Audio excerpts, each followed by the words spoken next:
ये टॉपिक मुश्किल क्यों है? क्योंकि इसमें जो कंसेप्ट यूज होना है वो क्लास 11 कॉनिक सेक्शन चैप्टर से होना है। हेलो फ्रेंड्स, स्टार्ट करते हैं अपना टॉपिक बाउंडेड एरिया। क्लास 12 का बहुत ही इंपॉर्टेंट टॉपिक है। अब इस वीडियो के थ्रू मैं आपको इस टॉपिक का एक एक कंसेप्ट सिखा दूंगा। अगर कोई ऐसा स्टूडेंट है जिसको इसके बारे में बिल्कुल भी नॉलेज नहीं है तो परेशान मत होइएगा। इस वीडियो के बाद इस टॉपिक में आपको कोई दिक्कत नहीं आएगी। मान लीजिए अगर आपको थोड़ा बहुत नॉलेज है फिर तो वेल एंड गुड, बहुत अच्छी बात है। अब ये टॉपिक मुश्किल क्यों है? क्योंकि इसमें जो कंसेप्ट यूज होना है वो क्लास 11 कॉनिक सेक्शन चैप्टर से होना है। उस चैप्टर के बारे में नॉलेज होना बहुत जरूरी है। अगर नॉलेज है फिर तो आपके लिए थोड़ा बहुत आसान रहेगा। अगर आपको कॉनिक सेक्शन का नॉलेज नहीं है तो ये टॉपिक आपको टफ होने वाला है। तो टॉपिक को स्टार्ट करने से पहले उसमें यूज होने वाले जो फिगर्स हैं, फिगर मतलब पैराबोला, एलिप्स, सर्कल्स, इसके बारे में आपको नॉलेज होना बहुत जरूरी है। तो वहीं से स्टार्ट करते हैं, ठीक है। और अगर आपको एक बार कॉनिक सेक्शन टॉपिक के सारे फिगर अच्छे से क्लियर हो गए फिर इस चैप्टर में आपको बिल्कुल भी दिक्कत नहीं आने वाला है, ठीक है। तो चैप्टर को स्टार्ट नहीं करते, पहले उसके जुड़े बेसिक्स देखते हैं, ठीक है। तो सबसे पहले स्टार्ट करेंगे पैराबोला। अब पैराबोला की बात करें तो चार तरह के पैराबोलाज होते हैं। नियम यह है कि अगर एक पैराबोला पता है तो बचे तीन पैराबोलाज आपको अपने आप पता चल जाएंगे। वो किस तरह से देखिए, ये मैं पहला पैराबोला बना रहा हूं। मैं कहता हूं कि एक स्टैंडर्ड पैराबोला है, मतलब अगर मैं कहूं कि एक पैराबोला बनाओ तो आप यही वाला बना दो, इसको याद रख लो दिमाग के अंदर, ठीक है। और इसकी इक्वेशन क्या होती है, y² = 4x। एक तो देखो याद रखना ही पड़ेगा, कोई और तरीका है नहीं। अगर एक याद है तो बचे तीन अपने आप याद हो जाएंगे। वो किस तरह से, देखो ये जो पैराबोला इस तरह से बन रहा है, इसका डायरेक्शन रिवर्स कर दीजिए इस तरह से, तो कुछ नहीं हुआ। बस जो इक्वेशन है वो हो गई y² = -4x। देखिए पहला याद है तो दूसरा अपने आप याद हो गया। मेन है इसका शेप और इसकी इक्वेशन, ठीक। अब एक काम करिए, ये दोनों फिगर में जो पैराबोला बना हुआ है वो अलोंग एक्स एक्सिस है, ठीक है। अब अलोंग वाई एक्सिस बनाते हैं। तो अगर वाई एक्सिस बनाऊंगा तो इक्वेशन देखो क्या होगी, x में y आ जाएगा, y में x आ जाएगा, तो क्या हो जाएगा x² = 4ay। तो ये x² = 4ay का पैराबोला हो गया। सोचिए जिस तरह से मैंने इसका डायरेक्शन चेंज किया था, इसका डायरेक्शन चेंज करूं तो ये कुछ इस तरह से, तो कोई फर्क नहीं पड़ेगा। जो फर्क यहां पड़ा था बिल्कुल वही आने वाला है। क्या आंसर हो जाएगा, x² = -4ay। तो इस तरह से सारी पैराबोलास की इक्वेशन विद देयर फिगर आप याद रख सकते हैं। बिना इसे समझे बाउंडेड एरिया टॉपिक नहीं आ पाएगा, ठीक है। तो इसको याद रखना ही पड़ेगा आपको। तो ये चार पैराबोलास है जिसके बारे में आपको जानना जरूरी है। फिर एक स्ट्रेट लाइन। अब स्ट्रेट लाइन में कुछ ज्यादा खास नहीं है, एक जनरल फॉर्म है ax + by + c = 0। तो इनमें से चारों में से कोई एक पैराबोला गिवन होगा और एक स्ट्रेट लाइन गिवन होगी, आपका बात बन जाएगा। कैसे यूज करोगे वो तो मैं क्वेश्चन करते समय आपको सिखाऊंगा। फिर एक क्या चीज है, सर्कल। अब सर्कल एक क्योंकि सिंगल ही सर्कल है तो वो आपको डायरेक्टली समझ में आ जाएगा, कोई ट्विस्ट एंड टर्न नहीं है। इलिप्स की बात करें तो दो तरह के इलिप्स हैं, लेकिन इलिप्स में भी कोई ट्विस्ट नहीं है। ट्विस्ट है यहां पर क्योंकि चार पैराबोलास हैं, दो इलिप्स में एक वर्टिकल एक हॉरिजॉन्टल। इक्वेशन में भी कोई फर्क नहीं होता है, इसलिए वो आपको परेशान नहीं करता है, ठीक है। तो मेन दिक्कत सबसे ज्यादा आपको पैराबोला पहचानने में आ रही है, क्योंकि पैराबोलास चार तरीके के हैं। तो चार डिफरेंट टाइप के पैराबोलास, उनकी डिफरेंट इक्वेशन, उनके डिफरेंट फिगर, उसे पहचानना बाउंडेड एरिया चैप्टर में मुश्किल होता है। अदरवाइज दो सर्कल हो गए, सर्कल और पैराबोला हो गए, ये आपको दिक्कत नहीं करेंगे। कैलकुलेशन वाला पार्ट जरूर टफ है, लेकिन बेसिक जो है वो आपको क्लियर होना चाहिए। तो चलिए बेसिक इतना ही है, चार पैराबोलास और स्ट्रेट लाइन, उसके बाद एक सर्कल जिसकी एक ही इक्वेशन है, दो इलिप्स, आपका काम हो जाएगा। और एक ट्राइंगल भी है, लेकिन ट्राइंगल से भी कोई ऐसा खास दिक्कत नहीं है, बहुत इजीली क्वेश्चन सॉल्व हो जाते हैं। तो चलिए स्टार्ट करते हैं अपना क्वेश्चन। चलिए देखिए मैंने पहला क्वेश्चन लिख दिया है, एक बहुत ही आसान क्वेश्चन लिया है जिससे मैं आपको बेसिक बहुत अच्छे से समझा सकूं। कराऊंगा तो मैं इसमें आपको सारे क्वेश्चन ही, लेकिन बेसिक के लिए छोटा सा क्वेश्चन लेते हैं। Find the area bounded by the parabola y² = 8x and the line x = 2। अब सबसे इंपॉर्टेंट बात क्या है, एक पैराबोला गिवन है और एक लाइन की इक्वेशन गिवन है, और उन दोनों के बीच में जो बाउंडेड एरिया आना है उसका एरिया फाइंड करना है, ठीक है। अब y square equal to 8x, अब y square equal to 8x को देखो ऐसे स्प्लिट किया जा सकता है, ध्यान से समझिए। y square equal to 4 into 2 into x, भाई 8 है ना, तो मैंने 8 को 4 इंटू 2 लिख दिया। अब क्वेश्चन में ऐसा होता है कि सर आपने ऐसा लिखा क्यों, तो मैंने आपको शुरू में पैराबोलास की 4 इक्वेशन बताई थी, उसमें एक y square equal to 4ax वाली इक्वेशन थी, y square is equal to 4ax, तो यहां से a का वैल्यू देखो क्या आ गया, a का वैल्यू आया 2, ठीक है। क्यों ये सब करके दिखा रहा हूं, अभी क्लियर हो जाएगा। फिर कह रहा है ये पैराबोला और लाइन भी x इज इक्वल टू 2 पर ही है, अब x इज इक्वल टू 2 की लाइन और a का वैल्यू भी 2, ये आपको क्या सजेस्ट करता है पहले वो समझते हैं, ठीक है। मैंने आपसे कहा ना कॉनिक सेक्शन आना जरूरी है, तो ये उसी का ही कंसेप्ट है। सबसे पहले मैं आपको y स्क्वायर का पॉजिटिव वाला पैराबोला बना देता हूं, तो देखिए y स्क्वायर का पॉजिटिव पैराबोला कैसे बनता है। सबसे मैंने कहा था ना बेसिक पैराबोला मान लेते हैं इसको, ये y square equal to 4ax का पॉजिटिव पैराबोला है। अब जिसमें ध्यान रखिएगा एक पॉइंट होता है a, 0, ये पॉइंट पैराबोला में उसका फोकस कहलाता है, ठीक है, ध्यान रखिएगा।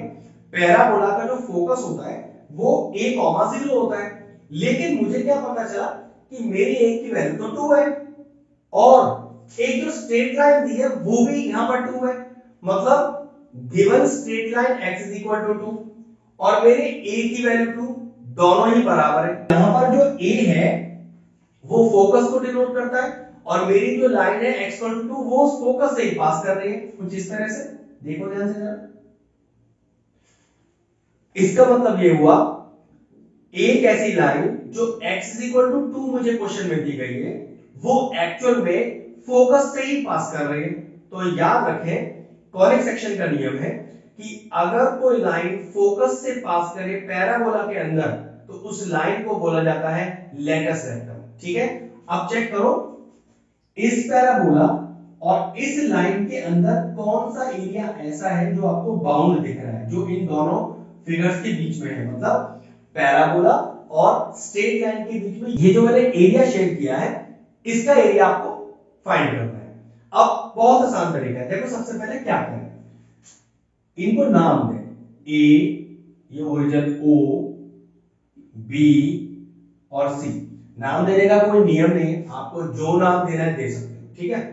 मैं आपको कुछ इस तरह से बताऊंगा जिससे आप एग्जाम में या सीखते समय परेशान ना हो, क्योंकि देखो ऐसा तो आपको बुक में भी इसका सॉल्यूशन मिल जाएगा, टीचर्स ने भी सिखाया होगा, यूट्यूब पे भी बहुत सारे इसके वीडियोस हैं, लेकिन मेरा तरीका बिल्कुल ऐसा होगा जो आपको बड़े आसानी से समझ में आ जाएगा, इसलिए थोड़ा टाइम लूंगा और एक एक चीज प्रॉपर्ली समझाऊंगा, जैसे मैंने अपने टाइम पे सीखा था, एक अपना तरीका, एक अपना निमोनिक बनाया, ठीक है। चलिए अब अगर ध्यान से देखें तो ये एक सिमेट्रिकल फिगर, सिमेट्रिकल फिगर का मतलब होता है कि ये पूरा फिगर जितना एक्स एक्सिस के ऊपर है उतना ही एक्स एक्सिस के नीचे है। हमेशा याद रखें जो पैराबोला की equation simple y square equal to 4ax से बची हुई तीन जो इक्वेशन है अगर वो आपको दी हुई है तो ये हमेशा सिमेट्रिकल इक्वेशंस होती हैं। सिमेट्रिकल का हमेशा मतलब होता है जितना पैराबोला एक्सिस के ऊपर होता है उतना ही पैराबोला एक्सिस के नीचे होता है। तो तरीका ये है ऊपर वाले आधे पैराबोला का एरिया निकाल दिया और दुगना कर दिया तो नीचे वाले का अपने आप आ जाएगा, मतलब आपको पूरे का निकालने की जरूरत नहीं है, ऊपर का निकालिए 2 से मल्टीप्लाई कीजिए बन गई बात। लेकिन ध्यान रखिएगा सिमेट्रिकल फिगर होना चाहिए, सिमेट्रिकल फिगर के लिए इक्वेशन स्टैंडर्ड होनी चाहिए, मतलब वो जो चार इक्वेशन मैंने शुरू में बताई थी उसी फॉर्म में, ठीक है। चलिए अब जरा ध्यान से देखते हैं ये जो पॉइंट है ये कितना है, मैंने आपसे क्या कहा था ये कितना हो गया 2,0, क्योंकि x इज इक्वल टू 2 की लाइन जा रही है और x इज इक्वल टू 2 और मेरा फोकस वो भी 2 ही है, दोनों बराबर है। तो ये पॉइंट C क्या हो गया, क्योंकि C पॉइंट x एक्सिस पे लाई करता है तो y कोऑर्डिनेट तो 0 होगा ही होगा और ओरिजिन से दूरी कितनी है ऑब्वियसली बात 2 है, तो यहां पर मेरे पास C पॉइंट हो गया 2,0। अब एक तरह से मुझे पूरा कितना बाउंडेड एरिया निकालना है वो लिखते हैं, तो देखिए एरिया बाउंडेड, ध्यान से समझिएगा मुझे पूरा एरिया बाउंड करना है। देखो ए, ओ, बी, सी और ए, ए ओ बी सी और ए। हमेशा याद रखिएगा, लूप की तरह रखिएगा। लूप मतलब जहां से स्टार्ट करते हो वहां पर बंद रखना है उसे। तो ए ओ बी सी ए, लेकिन मैंने भी क्या बताया था, सिमेट्रिकल फिगर है तो जितना ऊपर है उतना नीचे, तो इसको ऐसा लिख सकते हैं, ध्यान से देखिए, ट्वाइस ऑफ ए ओ सी ए, ए ओ सी ए, तो ट्वाइस कर दिया और ए ओ सी ए कर दिया, मतलब ऊपर वाला एरिया इनटू 2 कर दिया। अब मेरा मेन काम है ऊपर वाला एरिया निकालना। उसके लिए मुझे किस किस चीज की रिक्वायरमेंट है, देखो पहले तो ओरिजिन जिसके कोऑर्डिनेट 0,0 है, सी के कोऑर्डिनेट मुझे 2,0 पता है, तो फिर स्टार्ट कैसे करेंगे, देखिए ध्यान से। मैंने क्या लिखा, ट्वाइस ऑफ इंटीग्रेशन। अब ध्यान से देखो, आप यहां लिमिट दो तरह से ले सकते हो, या तो आप x से x की लिमिट लोगे, या तो आप y से y की लिमिट लोगे। ध्यान से देखना, अगर x से x की लिमिट लोगे तो 0 से 2 लिखोगे, अगर x से x की लिमिट लोगे तो 0 से 2 लिखोगे, और अगर y की लिमिट लोगे तो क्या लिखोगे, चेक करो, 0 से 0।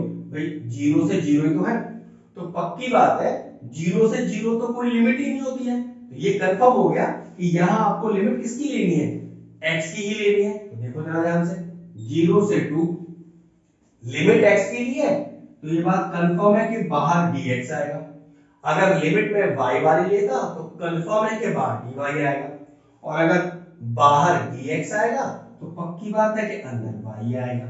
ये इस तरह के नियम है, हमेशा चलते हैं। x की लिमिट बाहर dx अंदर y की लिमिट तो बाहर dy अंदर x। ठीक है, अब चेक कर लीजिए, मुझे y की वैल्यू अपनी इक्वेशन से हमेशा मिल जाएगी। चेक करिए क्या यहां से y की वैल्यू निकाली जा सकती है, 100% निकाली जा सकती है। चलिए निकाल लेते हैं, कितना आएगा, y² is equal to 8x दिया है, तो y की value under root of 8x, तो y is equal to under root of 8 कितना हो गया, वो तो 2√2 हो गया, और रूट x को रूट x रहने दो, जिसको मैंने x की पावर हाफ लिख दिया। अगला स्टेप देखिए क्या हो गया, ट्वाइस इंटीग्रेशन 0 से 2 और y का वैल्यू 2√2 x की पावर 1/2 और dx। इतना क्लियर हो कि कैसे मुझे अपनी लिमिट चेक करनी है। हमेशा हर क्वेश्चन में मैं ऐसे ही चेक करूंगा, या तो x से x की लिमिट लूंगा, या तो y से y की लिमिट लूंगा। अगर यहां पर 0 से 0 नहीं आ रहा होता y में, तो हाँ मैं y की भी ले सकता था, और अगर y की लेता तो बाहर लिखता है dy, अंदर लिखता x, क्योंकि मैंने यहाँ x की लिमिट ली है तो बाहर लिखूंगा dx, अंदर लिखूंगा y। ठीक है, अगला स्टेप देखिए ना। अब क्या करना है, 2√2 को बाहर करिए, तो area bounded is equal to, तो हो गया 4√2 इंटीग्रेशन 0 to 2 और x की पावर 1/2 और dx। अब x की पावर n का इंटीग्रेशन का फॉर्मूला लगाते हैं, जो कि होता है x की पावर n+1 अपॉन n+1, बस वही अप्लाई करेंगे। तो 4√2 तो बाहर है, इससे तो कोई मतलब ही नहीं है, तो x की पावर n+1 अपॉन n+1, और लिमिट कहां से कहां तक की है, 0 से 2 तक की, 0 से 2 तक की, तो 4√2 ये हो गया x की पावर 3/2 अपॉन 3/2 और 0 से 2।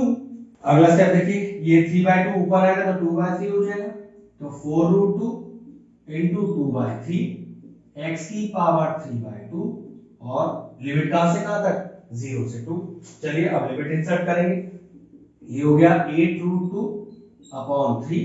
चलिए लिमिट इंसर्ट करते हैं, वो कैसे करते हैं, पहले अपर लिमिट डालेंगे x में माइनस, फिर लोअर लिमिट डालेंगे x में, तो डालिए अपर लिमिट, तो 2 की पावर 3/2 माइनस, अब 0 की पावर तो कुछ भी लगाओगे तो 0 ही आएगा।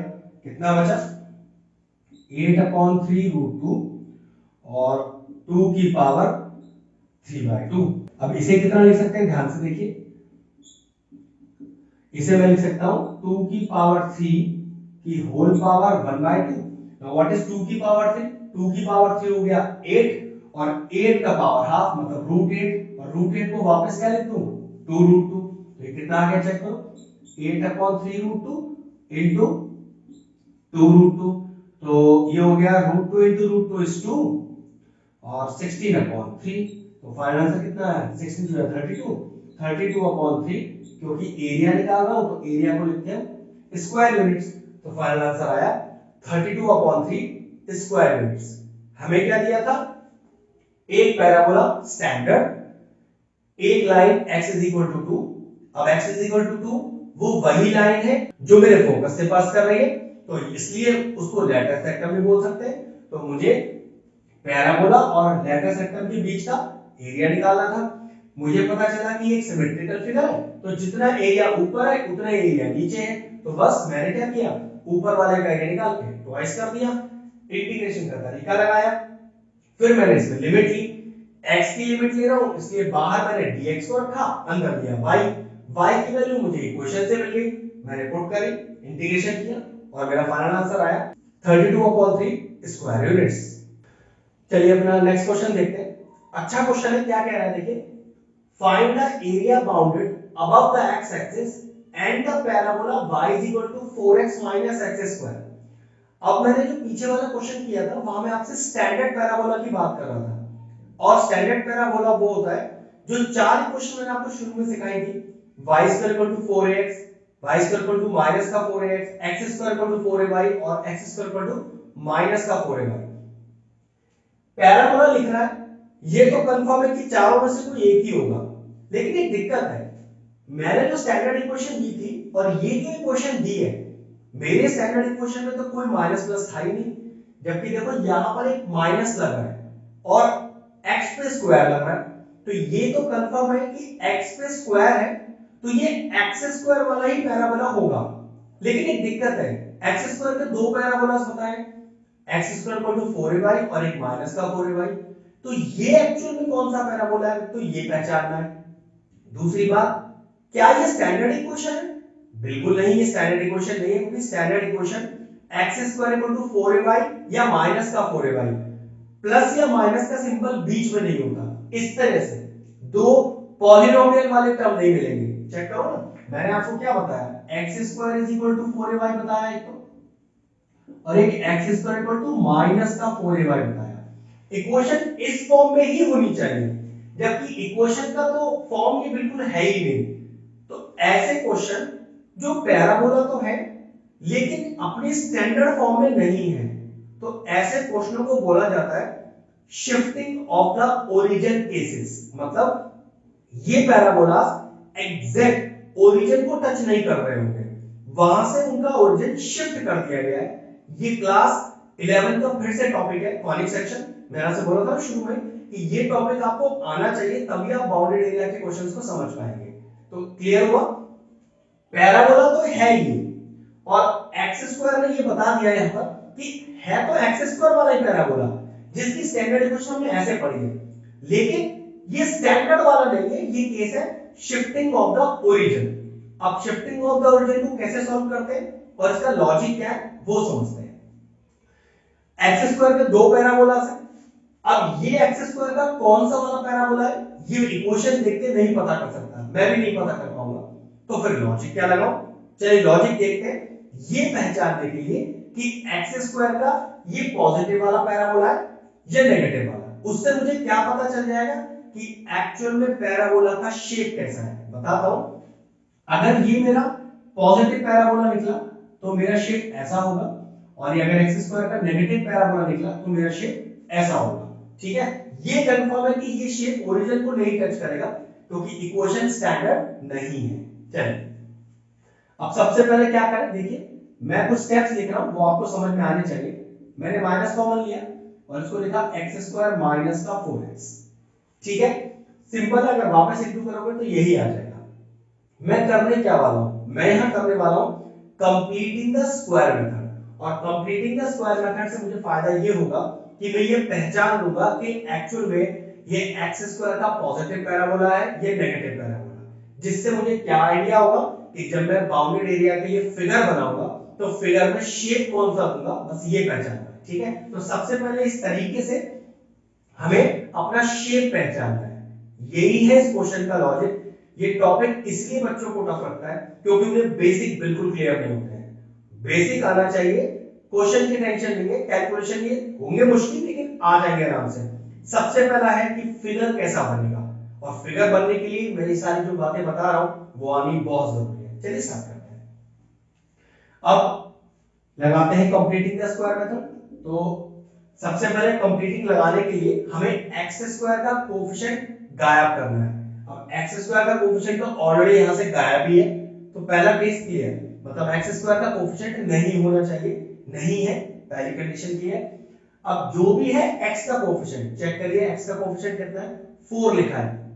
याद रखिएगा साइन से कोई मतलब नहीं है, ठीक है, साइन तो जो है प्लस हो तो प्लस, माइनस हो तो माइनस, फर्क नहीं पड़ेगा। एक्स का कोफिशिएंट है 4, आधा कीजिए तो 4 का आधा 2, और जो कोफिशिएंट आधा करके आया उसका स्क्वायर कर लीजिए, तो 2 का स्क्वायर फिर से 4 आ जाएगा। उस 4 को क्या करिए, एक बार ऐड करिए, एक बार सब्ट्रैक्ट करिए, ठीक है।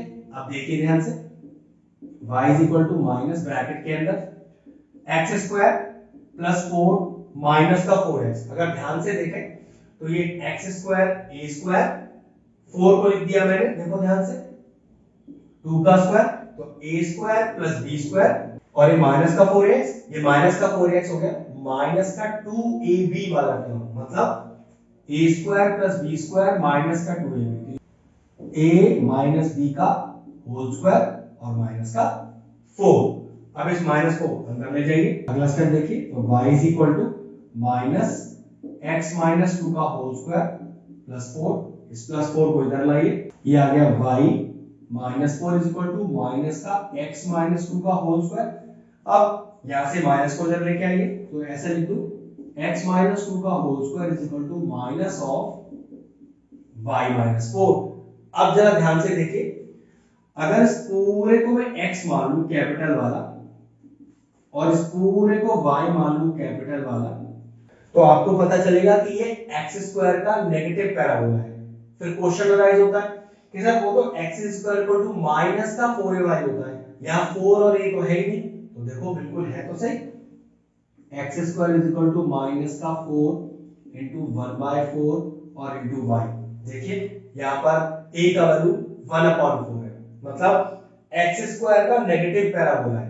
अब एक्स स्क्वायर का नेगेटिव पैराबोला मुझे उसकी शेप बता देगा, कंफर्म हो गया कि मेरे पैराबोला की शेप कुछ ऐसी होने वाली है, क्योंकि एक्स स्क्वायर का नेगेटिव पैराबोला यही होता है। तो अब तक हमने ये सीखा कि अगर मेरे पास पैराबोला का स्टैंडर्ड इक्वेशन नहीं है तो पहले मुझे कुछ ऐसा लॉजिक लगाना है जिससे ये पहचानूं कि ये जो इक्वेशन दी गई है उसका शेप कैसा हो, क्योंकि क्वेश्चन में एक्स स्क्वायर मौजूद है, एक्स स्क्वायर में दो पैराबोलाज है, पॉजिटिव वाला नेगेटिव वाला।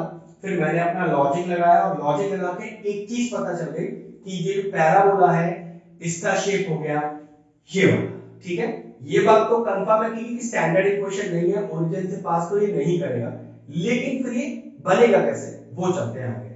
अब ये जानने के लिए कि ये मेरा इक्वेशन कितना ओरिजिन से शिफ्ट हुआ है, कितना हटा है, ये कहां लाई करेगा मेरे पूरे ग्राफ पर, उसको समझने के लिए क्या करें, जो सिंगल वेरिएबल है जैसे एक्स स्क्वायर और एक्स और वाई सिंगल है तो उस वाई को जीरो रख दें, मतलब जिस टर्म पर स्क्वायर नहीं है उस टर्म को जीरो रखें। तो चलिए लिखा मैंने put y is equal to 0, तो रखिए y इक्वल टू 0। तो देखिए कुछ इस तरह का इक्वेशन आ जाएगा, यहां से x कॉमन आ गया तो 4 minus x is equal to 0, तो x का वैल्यू 0, 4 माइनस एक्स का वैल्यू 0, तो मेरे पास आंसर आया x का वैल्यू 0 और x का वैल्यू 4। इस x का वैल्यू 0 और x का वैल्यू 4 के लिए y का वैल्यू क्या है, y का वैल्यू दोनों के लिए कितना 0। अगर मैं आपसे ये कहूं कि इन दोनों पॉइंटों को 0,0 और 4,0 को ग्राफ पे प्लॉट कर दो, और ग्राफ कैसा बनना है वो मैंने पहले ही निकाल लिया, तो आपको पता चल जाएगा कि आपका फिगर किस तरह का बनेगा। ध्यान से देखिए जरा, ये आपके x और y एक्सिस, तो एक तो आपको 0 0 प्लॉट करना है, मेरे ख्याल से वो तो आपका ओरिजिन ही हो गया प्लॉट। एक आपको 4 0 प्लॉट करना है, तो देखो 1 2 3 और 4, 4,0।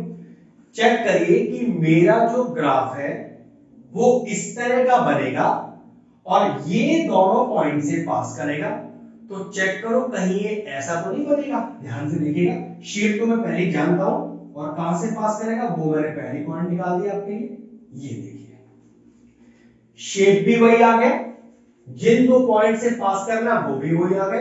तो अब और अबव द एक्स एक्सिस लिखा है ना, अबव द एक्स एक्सिस, तो अबव द एक्स एक्सिस भी है। तो कौन सा हिस्सा ऐसा लग रहा है जो शेड करेगा यहां पर, ये देखिए। तो क्या ये वही हिस्सा है जो हमें शेड करना है, चेक कर लेते हैं। अबव द एक्स एक्सिस है, शेप इसी तरह का है और इन्हीं दो पॉइंट से पास करना है। जी हाँ, ये बिल्कुल करेक्ट फिगर बना है। अब मैंने फिगर तो बना लिया, अब इसका एरिया फाइंड आउट करना है। बिल्कुल देखिए कैसे करेंगे, नाम देते हैं ओ ए बी, ठीक है। अब लिखते कैसे हैं, बिल्कुल जैसे पहले क्वेश्चन में लिखा था, एरिया बाउंडेड। कितना एरिया बाउंडेड आपका, ए ओ बी ए। मैंने कहा था नाम लिखने का कोई लॉजिक नहीं है, आप बी ए ओ बी भी लिख सकते हो, बस ध्यान रखना लूप की तरह लिखना है, जहां से स्टार्ट करोगे वही खत्म करोगे, ठीक है। आप जरा ध्यान से देखो, आपको दो लिमिट दिख रही है, एक दिख रही है x से x तक की जो कि 0 से 4 है, और एक दिख रही है y से y की जो कि 0 से 0। चेक करो, x की है 0 से 4 और y की है 0 से 0। तो मैंने क्या बताया था, 0 से 0 तो कुछ होता ही नहीं है, मतलब ये तो कोई चीज ही नहीं है हमारे इंटीग्रेशन में, तो पक्की बात है y की लिमिट नहीं ले सकते। हाँ, 0 से 4 वैलिड लिमिट है जो कि x की लिमिट है। तो क्या बताया था मैंने आपको, अगर आप लिमिट x की लोगे तो बाहर लिखोगे dx, तो अंदर क्या लिखोगे y।